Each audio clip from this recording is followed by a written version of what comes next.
Jacob Cohen et Jean Bricmont, bonjour. Bonjour. Alors, nous allons faire une discussion-débat sur la stratégie à employer pour les Palestiniens. Donc, je vous laisse introduire le débat et mener la discussion. Bien. Sur ce plan, je dois dire que j'ai évolué assez rapidement vers la perspective suivante. Je pense franchement maintenant, profondément, que la théorie des deux États n'est bénéfique que pour Israël et pour ses protecteurs, l'Amérique, et pour ses complices, l'Arabie Saoudite, etc. Parce que cette idée de créer deux États, d'abord, depuis 20 ans, n'a mené qu'au renforcement de la colonisation. Et depuis 20 ans qu'on mène les Palestiniens en bateau, le nombre des colons est passé de 150 000 à 600 000. Et je ne vois pas comment un État palestinien pourra se créer, si ce n'est dans 10 ans peut-être, un minuscule Bantoustan. Donc, le fait que ce soit tous les dirigeants israéliens, de Sharon à Netanyahou, Bush, qui avait promis un État palestinien en 2005, Sarkozy, Merkel, enfin on ne va pas tous les citer, ça veut dire que c'est vraiment une stratégie qui favorise la colonisation israélienne et la même mise d'Israël sur la Cisjordanie. Ce que je préconise, et que d'autres d'ailleurs, je ne fais que reprendre certaines idées et que j'appuie, c'est que l'autorité palestinienne se dissolve. Voilà. Que l'autorité palestinienne ait le courage de dire il n'y a plus d'autorité palestinienne, nous ne servons qu'à cautionner la mainmise sioniste sur notre terre et la domination sur notre peuple. Alors, on dit à Israël, assumez, occupez-nous totalement, faites ce que vous voulez de la Cisjordanie, il n'y a plus de coopération, il n'y a plus de ministère, il n'y a plus surtout de forces de sécurité palestiniennes qui ne servent qu'à protéger les colons, les routes réservées aux colons juifs, etc. Et à ce moment-là, je pense que ça sera un branle-bas terrible au sein de la communauté internationale, au sein d'Israël. Ça sera la panique totale et on sera obligé de prendre une solution, c'est-à-dire ou bien vraiment de créer un État palestinien viable, ou bien, ce qui, je pense, que comme les Israéliens ne renonceront jamais à faire revenir même un seul colon de Cisjordanie, eh bien, que les Palestiniens demandent d'avoir les mêmes droits que les Israéliens où ils vivent sur la même terre et donc qu'ils soient des citoyens comme les autres. Oui, je suis assez d'accord avec ce qu'a dit Jacob. Je pense que un des problèmes que j'ai avec le mouvement de solidarité, une partie du mouvement de solidarité, c'est qu'on parle tout le temps de la solution à deux États. On nous a parlé du processus d'Oslo. Il ne faut pas oublier qu'on nous a embobiné avec le processus d'Oslo, qui était une arnaque évidente depuis le début. Ça a été dit par Chomsky, ça a été dit par Saïd à l'époque, en 1993, que ça menait nulle part, c'était bon. Mais moi, je voudrais revenir à ce qui me paraît le problème principal, qui est le problème interne à la France ou à la Belgique. C'est-à-dire que moi, je vois le problème, et j'ai évolué aussi là-dessus, non pas comme un problème de savoir quelle solution pour le Moyen-Orient, qu'est-ce que l'autorité devrait faire, ce que devrait faire le Hamas, le Hezbollah, etc., parce que de toute façon, ils ne les écoutent pas, eux, ils déterminent leur politique eux-mêmes, mais qu'est-ce que nous devrions faire en France même? Or, je prétends que, d'abord, l'attitude des hommes politiques, des journalistes, etc., devrait changer, le discours devrait changer, au moins le discours pourrait changer. Il faut se rendre compte qu'on ne va pas faire la guerre à Israël, donc on n'a pas de moyens de pression militaire. Il faut aussi se rendre compte que le principal soutien à Israël, c'est les États-Unis. Donc la seule position possible de la France est de nouveau une position de souveraineté, d'indépendance, de retrait par rapport au soutien à Israël. C'est aussi la seule position possible de l'Europe. Mais comment obtenir cette position? Si ce n'est en libérant la parole. Alors quand je dis ça, tout le monde me tombe dessus. Je dis libérer la parole non-juifs, parce que je pense que c'est principalement les non-juifs qui sont intimidés par le discours dominant, par la censure, par les procès. C'est des procès dans tout le spectre politique. Gollnisch a été poursuivi, Memermet a été poursuivi, Morin a été poursuivi, tout le monde est poursuivi. Donc, vous avez des gens centristes, on va dire, comme Pascal Boniface, qui ont eu plein d'ennuis. Donc, vous avez des gens de tous les bords politiques qui sont poursuivis. Toujours la même chose, l'antisémitisme. Tant qu'on accepte cela, tant qu'on accepte que la question du droit des gens Moi, je veux bien qu'on fasse des lois contre l'antisémitisme, mais je voudrais qu'il y ait égalité de traitement alors entre l'antisémitisme et les autres anti-machin chose. Si on commence à faire les mêmes lois pour tout le monde, on fait taire tout le monde. Donc, il y a quelque chose qui ne va pas. Il y a aussi quelque chose qui ne va pas quand des associations peuvent poursuivre, que le ministre de l'Intérieur poursuive pour incitation à la haine raciale dans les cas où il y a une véritable incitation, je veux bien. Mais si des associations peuvent poursuivre de façon arbitraire, par exemple, il y a une madame qui a mis 2 autocollants, boycott apartheid sur des fruits dans un carrefour. Elle a été condamnée à 1 000 € d'amende, pas pour ce qu'elle a fait au carrefour, mais pour incitation à la haine raciale. Si on accepte de telles incitations, que c'est d'une incitation à la haine raciale d'appeler au boycott d'un État dont on désapprouve la politique, alors il fallait le faire avec l'Afrique du Sud, il faut le faire avec la Chine, pour les gens qui sont contre l'occupation du Tibet, etc., etc. Donc, je veux dire, il y a un tel 2 poids 2 mesures que tout le monde comprend, tous les gens qui ne sont pas politiquement corrects, qui ne sont pas courageux, qui sont des hommes politiques un peu comment dirais-je, opportunistes, ils vont dire, ils contrôlent tout. Et ils vont dire, les Juifs contrôlent tout. Ils ne vont pas choisir les mots, ils vont dire c'est nous, ils vont dire les Juifs. Ils vont avoir peur. Donc rien ne va bouger. D'accord ? Moi, je ne dis pas les Juifs contre eux. Moi, je ne dis pas ça. Mais je dis, c'est la réaction qu'il va y avoir dans les journalistes, les gens. Et les gens disent ça. Quand on écoute ce que les gens disent, on constate que c'est le raisonnement qu'ils font. Et le raisonnement qu'ils font, ils le font parce que c'est comme ça. Je prends mon pays, la Belgique. Quand Dieudonné est venu la dernière fois, on a envoyé la police arrêter son spectacle. Personne n'a rien dit. Tout le monde tremble. Mais pourquoi est-ce qu'on peut interdire un spectacle ? Qu'on condamne un spectacle a posteriori, ça c'est encore possible. D'ailleurs, c'est ce qu'ils ont fait dans un autre spectacle qu'il a fait. Ils ont été enregistrés, ils épluchent ce qu'il a dit pour voir s'il y a moyen de poursuivre. Mais interdire un spectacle préventivement, c'est tout à fait contre les droits le droit belge, contre la Constitution, etc. C'est évident qu'on ne peut pas interdire un spectacle, sauf s'il y a des troubles à l'ordre public à ce moment-là. Mais pas parce qu'il y a des propos qui sont tenus qui ne plaisent pas. D'accord ? Et donc, le fait qu'on fasse là, ça montre une soumission de l'appareil d'État, de l'appareil judiciaire, de tout le monde. D'accord ? Mais si on ne se débarrasse pas de ça, on ne va quand même pas libérer la Palestine. D'accord ? Quand on parle d'un État laïque et démocratique en Palestine, moi je veux un État laïque et démocratique en France pour commencer, en rigolant, mais il n'est pas laïque parce qu'il a d'une certaine façon instauré une espèce de religion de la Shoah comme religion semi-officielle de l'État, et il n'est pas démocratique parce qu'il supprime la liberté d'expression sur une question particulière, sur l'histoire, sur toutes sortes de choses. Il y a la loi Guesso qui est une loi particulière pour cette question-là, pas pour d'autres questions. Je veux dire, tant qu'on ne revient pas aux principes républicains et laïques fondamentaux, ici en France ou en Belgique, enfin, pas républicains en Belgique, mais bon, laïques fondamentaux, comment fait-on qu'on arrive à quoi que ce soit ? Et alors si on parle de la relation avec les communautés dites d'origine immigrée, ben évidemment, comme ces communautés sympathisent très fort avec les Palestiniens, ce qui est assez normal, on ne peut pas s'entendre avec elles, on ne peut même pas discuter avec elles, tant qu'on n'a pas admis justement la liberté d'expression sur ces questions-là, y compris le fait de défendre la solution à un État, ou même de dire que voilà, l'État d'Israël est illégitime, enfin toutes sortes de choses que moi je ne tiens pas. Ce n'est pas spécialement ce que je dis, mais je sais que d'autres personnes le pensent, et je pense qu'elles doivent pouvoir le dire, c'est ça l'important. Je suis d'accord, mais enfin on est sur 2 plans. Ce que j'ai dit tout à l'heure sur la notion de 2 États, ça a des répercussions, à mon sens, dans la vision qu'on peut développer en France par rapport à ce qui se passe dans cette région. C'est-à-dire que longtemps et jusqu'à aujourd'hui, tous ceux qui défendent en sous-main la même mise sioniste sur cette terre, la Cisjordanie, justement avance masquée avec la proposition de 2 États. C'est pour ça que, pour moi, c'est très important de démystifier cette solution à l'intérieur même de la France. C'est pas le conseil que je donne, entre guillemets, à l'autorité palestinienne. C'est démystifier cette solution déjà ici. Parce qu'en fait, tout le monde a dit par exemple, la conférence de Genève dont on a parlé, ah oui, 2 États, etc.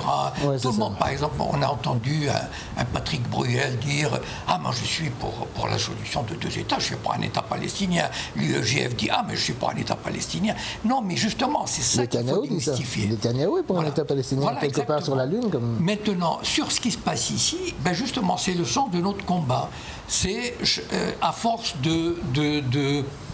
de combattre, de délégitimer, de dénoncer la mainmise, l'occupation, à force par exemple de rendre le boycott. C'est vrai que le boycott aujourd'hui enfin en tout cas, c'est-à-dire rendre le boycott pénalement condamnable, ça aussi on peut le combattre. Et je pense qu'on peut y arriver par des actions de ce type ici en France ou en Belgique. Rendre la parole libre. Et c'est le sens de nos engagements. La dénonciation de la mainmise des médias, c'est le sens de nos engagements. Libérer la parole politique sur le boycott. Voilà. Et ça fait partie. Je sais que moi, quand on pose la question, je dis historiquement parlant, je sais d'où on vient. C'est-à-dire, moi, je pense aux années 60 et aux années 70, lorsque l'État d'Israël n'avait même pas besoin de faire de la propagande, tellement il était sûr de lui, tellement il était dominateur, tellement il était légitime. Ben, aujourd'hui, quand je vois ce qui se passe, je me dis qu'il y a de l'espoir et que tous ces combats-là doivent aboutir un jour. Oui, mais moi, je pense qu'il faut aller en profondeur. Par exemple, il faut démystifier aussi, par exemple, le discours de culpabilisation. Moi, j'ai été un jour à une conférence où il y avait une représentante de l'autorité palestinienne qui a dit « Oui, on est coupable, on est tous coupables, etc., de l'Holocauste. » J'ai dit « Mais écoutez, moi, j'étais pas né. En quoi est-ce que je suis coupable? Je veux dire, coupable, c'est pas responsable, c'est pas préoccupé, c'est pas considérant ça comme important, c'est coupable. » Bon. Et j'ai insisté sur les mots. Suite à ça, on a supprimé une conférence que je devais faire un peu après sur la Palestine à Bruxelles. À un autre moment, je devais faire une conférence à Grenoble. Je ne veux pas prendre mon cas particulier, c'est seulement des petites anecdotes. Une conférence à Grenoble où il y a quelqu'un, de nouveau, pro-palestinien, très engagé, etc., qui a tout fait pour essayer d'éviter que je ne puisse avoir un débat contradictoire à Grenoble. J'étais invité par quelqu'un d'origine marocaine, enfin quelqu'un que j'avais rencontré à la fête de l'humain, qui m'avait invité à parler justement de cette question la question palestinienne, etc. Qu'est-ce que j'ai fait de criminel? J'ai été dans une réunion sur le boycott. Et quelqu'un qui était d'origine palestinienne ou arabe, a dit « Mais les Palestiniens ne sont pas coupables de l'Holocauste. » J'ai dit « Non, non plus, on est né après la guerre. Comment est-ce qu'on est coupable ?» Et quelqu'un m'a jeté au visage « Vous vous lavez vite les mains. » Dans cette réunion, vous vous lavez vite les mains de ce que vos parents ont fait pendant la guerre. Mes parents, elles ne connaissent pas, c'est pas ce que mes parents ont fait. Je veux dire, si on a j'étais à une autre réunion, de nouveau sur le boycott, je parle de trucs très radicaux, où quelqu'un a dit oui, c'est plus facile en Angleterre parce qu'on n'a pas la même culpabilité. Mais culpabilité de quoi? Tant qu'on accepte que nous sommes collectifs. Alors il faut voir aussi ce que ça veut dire comme antiracisme. Ça veut dire que le peuple français, allemand, etc. est collectivement coupable. Et c'est transmissible aux descendants. C'est l'idée de culpabilité collective, avec laquelle je ne suis même pas d'accord pour les Allemands en 1945, parce que je refuse le concept de culpabilité collective, mais qui maintenant est transmissible aux descendants. Il y a du terme aeternam. Oui, et pourquoi la culpabilité à sens unique? Toujours... Oui, parce qu'alors on pourrait jouer ce jeu et dire voilà, les Juifs sont responsables. Mais moi, je ne dis pas ça. Mais... Pourquoi, par exemple, pourquoi il n'y aurait pas un devoir de mémoire? Pourquoi sur l'expulsion et la destruction, le génocide culturel, social et économique du peuple palestinien? Tout un peuple a été, c'est vrai, chassé, pas exterminé, mais toute la société palestinienne, ses villages, ses mosquées, ses cimetières, ses églises, ses fermes, ses maisons, tout a été rasé. Tout un peuple a été dépossédé. Pourquoi on ne parlerait pas d'un devoir de mémoire? Pourquoi il n'y aurait pas une responsabilité collective? Pourquoi ça sera toujours... Oui, moi je compte le concept de responsabilité collective dans tous les cas. Pourquoi ça sera toujours dans un seul domaine? Pourquoi on ne dit pas les Américains avec les Indiens, etc. etc. Voilà. Et donc pourquoi on nous impose, enfin on nous matraque avec ça? Et moi ce qui me fait un peu... Ce qui me désole, c'est de voir que pas mal d'organisations de gauche ou même palestiniennes reprendre ce discours et le légitimer. Tout le temps. C'est ça le drame. J'étais à une autre réunion en homme politique belge et moi j'ai rien à me reprocher parce que mes parents ont caché des Juifs pendant la guerre. Mais d'abord c'est pas lui et puis les autres ils ont quelque chose à se reprocher. je veux dire, c'est un arc réflexe de la pensée et particulièrement encouragé, évidemment. Alors si vous contestez ça, vous êtes immédiatement traité de tous les noms. Donc le fait même de dire, écoutez, les gens sont responsables de leurs actions, pas collectivement, et puis de toute façon, maintenant, c'est pas ça la question, on ne peut pas régler les problèmes de la guerre parce qu'elle est terminée. Je veux dire, il faut savoir il faut absolument, je trouve aussi que, par exemple, votre président, là, au Veldif, il dit, c'est pas l'Allemagne, c'est pas la police allemande, non, ça c'est vrai, mais c'est quand même sous l'occupation et la demande des Allemands que la rafle a été faite. Les Français n'auraient jamais fait ça s'il n'y avait pas eu une occupation. C'est pas vrai que la France était structurellement antisémite en 1939. Elle n'était pas, il y avait Blum qui avait été président du Conseil. Je veux dire, il n'y aurait jamais eu un régime comme il y a eu sans la guerre. Il ne faut jamais oublier de répéter ça parce que justement, sinon on accepte tout le temps la culpabilité collective. Moi j'aurais une question à propos du nationalisme palestinien. Parce qu'il y a toute une partie des pro-palestiniens qui aimeraient aussi 2 États. Donc est-ce qu'on ne peut pas dire que ces gens-là soient finalement des idiots utiles du sionisme d'une certaine façon? Moi je crois que les Palestiniens sont tombés dans un piège. Ils sont dans un piège terrible. C'est-à-dire, au départ, ils refusaient Israël. C'est-à-dire, ils refusaient quand même d'être dépossédés de leurs terres. Et ils ont proposé un pays unique. Et l'Occident leur a mis le marché en main. Si vous êtes pour un État unique, ça veut dire que vous êtes pour la destruction de l'État d'Israël. C'est ça aussi. Ce qui est vrai. Et ça, c'est terrible, parce que c'est un génocide, enfin bon, et tout ce qui vient avec. Donc, il y a que les Palestiniens ont été amenés, dès les années 70 d'ailleurs, enfin petit à petit, à accepter l'idée d'avoir un État palestinien sur ce qu'il leur reste de la Palestine, ça veut dire sur 20%. Bien. Mais même là, moi, à mon sens, malheureusement, ils ont trouvé des collabos prêts à rentrer dans ce jeu parce que les Palestiniens, s'il y avait vraiment un nationalisme, un réel nationalisme avec un esprit militant, au bout de 2-3 ans, 4 ans maximum, ils auraient dû se rendre compte que les accords d'Oslo, même si au départ, pourquoi pas après tout, en 93, sont dit on va faire ça de bonne foi. Bien. Au bout de quelques années, même 3-4 ans, ils auraient dû se rendre compte que c'était une arnaque. À ce moment-là, ils auraient dû dire voilà, ben tant pis, on refuse cet État, cette notion de 2 États. Le fait qu'il ne l'ait pas fait, c'est que, personnellement, moi c'est mon opinion, c'est une élite, c'est un groupe qui a accepté de jouer le jeu en acceptant les privilèges de cette collaboration. Ça, oui.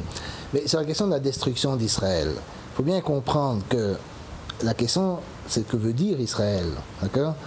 Quand, par exemple, les Iraniens disent, ils n'ont jamais dit qu'il fallait détruire Israël, ils ont dit qu'il fallait que le régime qui occupe Jérusalem, c'est-à-dire ce qu'il appelle Al-Quds, s'efface la page du temps, et ça veut dire qu'ils ne veulent pas un régime, comme ils disent, sioniste, c'est-à-dire un régime qui veut un État juif défini comme majorité juive. Mais même les musulmans les plus radicaux, si vous leur dites, si vous voulez que les juifs et les musulmans coexistent dans un seul État, ils diront, ok, les juifs ne l'accepteraient pas. Je peux comprendre d'ailleurs pourquoi les juifs ne l'accepteraient pas. Mais il faut quand même comprendre le concept, ce que ça veut dire, la légitimité d'Israël, détruire Israël, etc. C'est détruire l'État comme État exclusivement juif ou à grosse majorité juive. Ce qui est évidemment ce que tout le monde veut, tous les juifs veulent en Israël. C'est bien ça la profondeur du problème. Mais il faut quand même se rendre compte que ce n'est pas la même chose que de tuer tout le monde ou d'expulser tout le monde et de vouloir l'abolition de l'État comme État juif. C'est la nature de l'État. C'est comme en Belgique, il y a des gens qui veulent la fin de la Belgique, mais ces gens ne veulent pas tuer qui que ce soit, ils veulent simplement couper la Belgique en deux. C'est pas, les États n'ont pas. C'est toujours un truc irritant quand on dit Israël a le droit d'exister. Parce que la Tchécoslovaquie a le droit d'exister, la Yougoslavie, l'URSS, la Belgique, je ne sais pas. Les États n'ont pas de droit, les gens qui vivent dans les États ont des droits. D'accord ? Mais c'est une grande différence, et c'est une différence qui est importante et qui est tout le temps passée sous silence dans cette question. Justement, moi, je dénonce l'amalgame qui est fait, qui est construit autour. Voilà. C'est-à-dire que il est évident que, et même les dirigeants sionistes savent, ou les dirigeants occidentaux savent très bien que quand on parle de destruction de l'État d'Israël, c'est pas le peuple, c'est les structures sionistes. Voilà. Mais justement, l'establishment israélien joue sur les mots et dit le fait de dire qu'un État unique nécessiterait la disparition d'un État sioniste. Ça veut dire d'une séparation ethnique, d'une mainmise ethnique sur une région. Et associe à cela la destruction physique d'un peuple. Et ça joue sur l'inconscient collectif, et les responsables occidentaux, qui sont évidemment des alliés d'Israël, acceptent volontiers cette mystification et ne font rien pour s'en débarrasser. Mais disons, ce qui est tragique et d'une certaine façon qui attire peut-être dans la question palestinienne, c'est qu'ils ont eu tout le monde sur le dos. Je connais pas la citation par cœur, mais Edouard Saïd dit ça quelque part, que quand on fait la liste des gens qui étaient du côté pro-israélien avant la création de l'État, tous les grands hommes politiques, Churchill, tous les hommes politiques, les intellectuels, les artistes, etc., et qu'on essaie de faire une liste du côté palestinien, on ne trouve personne, pratiquement personne, déjà au début. Et donc le rapport de force était extrêmement défavorable. Ils ont Israël a les États-Unis, on va dire à leur botte pratiquement. L'Europe, c'est pas mieux. Je veux dire, il y a un rapport de force. Alors évidemment, dans le monde arabe, en plus, il y a plein de ce qu'il faut bien appeler des traîtres. Et alors la direction palestinienne n'est pas très bonne, mais bon, qu'est-ce que vous voulez qu'ils fassent? Moi, je ne veux pas jeter la pierre à la direction palestinienne, je voudrais plutôt poser la question interne. Qu'est-ce que nous, on a fait ici? Je veux dire, la coopération, encore il y a quelques jours, j'ai reçu un article, la coopération entre l'Europe et Israël va s'intensifier. Alors, et on est content de ça, on est arrivé à quoi? Je veux dire, tant qu'on a... Et alors, c'est toujours la même histoire. On n'accepte pas de débat de fond sur ce qu'on a fait. Et je dis, il y a deux trucs sur lesquels on devrait débattre, c'est la libération de la parole, la culpabilité et les accusations constantes d'antisémitisme. Mais pas seulement les accusations, mais c'est ça ce qui est important, c'est que l'histoire de l'antisémitisme est manipulée, mais c'est pas seulement dans les cas. Bon, je pense que quand on accuse Mermet ou Morin d'antisémitisme, tout le mouvement de solidarité va être contre cette accusation. Mais c'est la question fondamentale du droit. Où est le droit? Qu'est-ce qu'on accepte comme accusation? Qu'est-ce qu'on accepte comme, au point de vue liberté d'expression? Si on accepte l'abolition, de donner à un groupe la possibilité, en fait, de supprimer la liberté d'expression quand ça lui chante, évidemment, ce groupe a un pouvoir énorme. Et si on accepte ce principe-là, ce qu'on accepte en pratique au nom de la soi-disant lutte contre l'antisémitisme, on ne va nulle part. Et c'est ces questions internes à la France, au mouvement de solidarité, à la gauche, etc., que je voudrais pouvoir poser. C'est ce que j'ai fait tout à l'heure dans une des vidéos précédentes, où, bon, pour prendre un cas personnel, mais qui illustre parfaitement ce que tu viens de dire sur l'agression, les deux agressions que j'ai subies, et la différence de traitement par rapport à ces agressions et à celles que subit tout juif, tout bon juif, membre du CRIF ou protégé par le CRIF, et qui mobilise toutes les institutions de la République. Oui, c'est ça. Voilà, ça, on est d'accord sur le constat. Et voilà, et le sens de notre combat, c'est ça aussi. C'est-à-dire que le rapport de force est très inégal pour le moment, c'est un fait. Mais c'est pas ça qui va nous faire baisser les bras. Malgré tout, voilà, on avance et on se bat. Lui, c'est un juif qu'on peut attaquer sans être antisémite. Poum. Non, mais voilà. c'est vrai qu'on a cette situation complètement absurde où effectivement, lui, alors là, il est attaqué physiquement, etc. Il n'y a pas de scandale, il n'y a pas de montée au créneau, il n'y a pas de mobilisation de ministre de l'Intérieur, etc., etc. Et là, subitement, c'est plus antisémite. Ça, c'est OK. Bon, alors, moi, j'aimerais pas être à sa place, mais je trouve ça, effectivement, de nouveau, il n'y a pas assez de mobilisation sur ces questions-là. Oui. Et c'est de nouveau un problème interne à la France. Enfin, interne, avant, il faut d'abord régler le problème en France, parce que si on prenons par exemple le fait de faire pression sur Israël. Quand il y a eu l'annexion des territoires occupés en 1967, De Gaulle a fait un discours que je trouve admirable. Et De Gaulle a dit, n'allez pas commencer à les coloniser, ça va faire que des problèmes. Et on voit que ça n'a fait que des problèmes. Mais ils l'ont fait. Qu'est-ce qu'ils ont dit à De Gaulle? Plom, plom, tralala, ils ont envoyé promener. Donc, il faut bien se rendre compte que si De Gaulle n'était pas écouté, ni en France d'ailleurs, ni en Israël, c'est pas avec la faible situation dans laquelle on est là à traquer les antisémites, à essayer de surveiller, à essayer de m'empêcher de faire une conférence et des trucs comme ça, dans des gens qui se disent dans le mouvement de solidarité qu'on va avancer. Il faut quand même être sérieux. Je crois, Jean, que l'État d'Israël apporte de l'eau à notre moulin. Oui, ça c'est vrai. Parce qu'il irrite tout le monde. Voilà, c'est un pays qui fait tout pour se faire détester. Oui. Et il finira par devenir le paria, s'il ne l'est déjà un peu, le paria de l'humanité. Parce qu'avec sa politique d'occupation à outrance, de colonisation, d'humiliation, de barrage, et l'arrogance et l'impudence dont il fait preuve, etc., il creuse sa propre tombe. C'est-à-dire que, voilà, bon, les gens, même avec leur meilleure volonté, moi, combien de gens, personnellement, j'ai connu des gens qui étaient vraiment, il y a seulement quelques années, ils me disaient, moi, j'étais naturellement, et c'est pas des juifs ni des musulmans, des Français, de bons Français, et qui me disent, moi, depuis 2-3 ans, 4 ans, 5 ans, je suis devenu anti-israélien, je suis devenu antisioniste. Parce que on voit bien où mène la politique d'Israël. À la limite, nous, on n'a plus qu'à montrer les vidéos de ces soldats conquérants, juifs et sionistes, de ces colons qui font des ratonnades, de ces fatwas de rabbins qui interdisent aux juifs de louer à des arabes, à leurs citoyens, de cette nouvelle loi qui va interdire aux non-israéliens d'ester devant la justice israélienne, etc. On a juste besoin que de répercuter tous, rien que ça, et le travail se fait tout seul. La nouvelle génération, elle grandit avec ce sentiment, avec cette conviction que l'État d'Israël est vraiment est une arnaque et que cet État ne peut pas continuer comme ça. Et il va continuer jusqu'au bout à bouffer, à avaler la Cisjordanie. Et à la fin, on leur dira, ben, vous allez être obligés de vivre ensemble. Voilà. Alors je vais finir peut-être par une remarque sur l'antisémitisme, parce que moi je suis toujours évidemment suspect de, etc. Je m'en fous, mais je pense que ce que je dis est philosémite, pas antisémite. Je ne dis pas que je le fais par philosémitisme, je le fais peu importe les raisons, mais c'est vrai que c'est évident que ce que tu dis sur Israël au niveau international est aussi vrai des organisations juives ici, d'accord?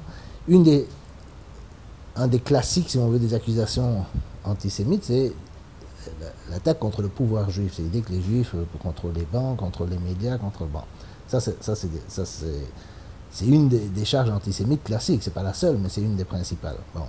Mais alors peut-être la première chose à faire, si on ne veut pas renforcer cette charge, c'est pas faire comme si c'était vrai, parce que c'est ce qu'ils font, c'est ce que les organisations essayent de faire en intimidant tout le monde, en poursuivant tout le monde, en attaquant, etc.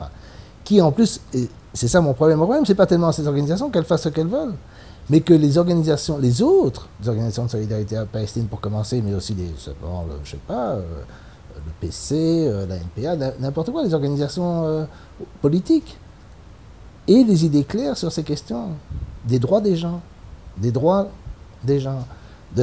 ce que dit la Constitution française, de ce que dit la Déclaration universelle des droits de l'homme, l'article 19 sur la liberté d'expression, la Constitution belge, etc., et soient capables de les défendre, y compris dans les questions où, soi-disant, l'antisémitisme est en jeu. Et le faire tous azimuts, et c'est ça ce qui est différent, c'est le faire tous azimuts, pas le faire pour des gens qui sont tout à fait au-dessus de tout soupçon, comme Badiou, Ouazan, etc., mais le faire, dire, bon, quel droit reconnaissez-vous à Dieu donné? Vous n'en reconnaissez aucun, dites-moi pourquoi, qu'est-ce que vous faites? Discutons de ça. Mais tant qu'on ne discute pas des cas où tout le monde se mobilise en disant « Ah, on ne peut rien faire, on ne peut rien dire, parce que ça c'est trop scandaleux, il a été trop loin, il a franchi les lignes, etc. » Quelles sont les lignes? Où est-ce qu'il est écrit qu'il y a des lignes rouges, etc. dans la Constitution française, la Déclaration universelle des droits de l'homme? Il n'y en a pas. Alors, on peut en introduire, mais qu'on les introduise pour tout le monde et qu'on en discute. Et cette discussion-là est cruciale, elle n'a pas lieu. Et moi, je pense évidemment que si elle avait lieu, elle serait bonne pour les Juifs. Et pas, je ne dis pas que c'est pas ma motivation ni la seule raison, mais si on veut se poser cette question, qui n'est pas ma question, est-ce que c'est bon pour les Juifs? Je pense que c'est bon pour les Juifs d'en finir avec cette intimidation.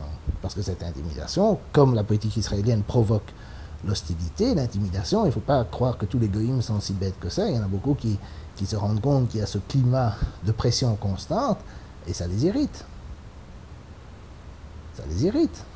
Mais non, c'est pas pour ça qu'ils vont tuer qui que ce soit, faire du mal à qui que ce soit, parce que personne n'est...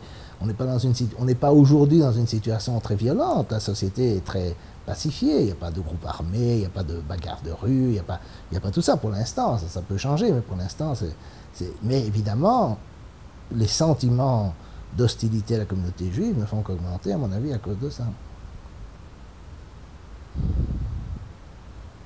Je dirais juste un mot pour dire que que le débat existe. Voilà. J'ai l'impression en écoutant Jean que ce débat n'existe pas, alors que moi je dis que ce débat existe et que la controverse est là et qu'elle secoue et que nous sommes dans un rapport de force pour le moment défavorable, mais que ce rapport de force a tendance à évoluer. Voilà. Très bien, Jacob Cohen et Jean Bricmont, je vous remercie d'avoir fait cette discussion pour le Cercle des volontaires, en espérant qu'elle éclaire les internautes et qu'elle suscite le débat.